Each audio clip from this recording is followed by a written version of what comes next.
Let's take a look at planning, programming, budgeting. Planning program budgeting was an instrument of executive budgeting designed to alter processes and impacts of government budgeting in significant ways. As the label implies, it was aimed at improving the planning process in advance of program development and before budgetary allocations were made. It was intended to make programs, not agencies, the central functions of budget making. Proponents promised it would make it possible to relate budget decisions to broad national, state, or local goals. In the words of one observer, the determination of public objectives and programs became the key budget function. It facilitated assessments not only of agency resources and activities, but also of the actual external effects of those activities.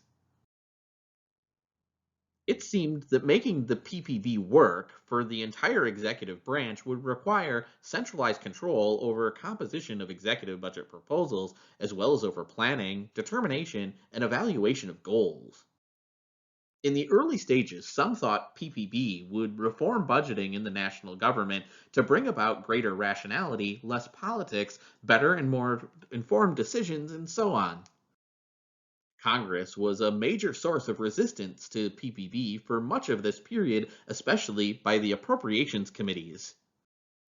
Congress objected to the implication that it was up to the executive branch to determine the nation's programmatic goals and programs themselves.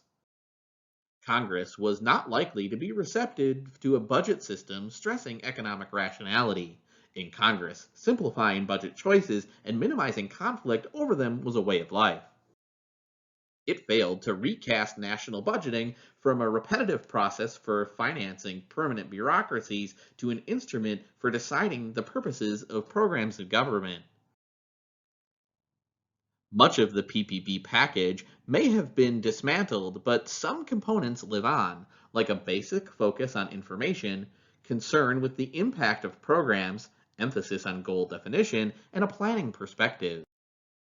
Implementation of PPP went forward in several states and a number of local governments, many of which tried it in the wake of the national government experience. In the 1970s, other concerns began to emerge that drew attention away from PPP and towards different issues in the budgetary process.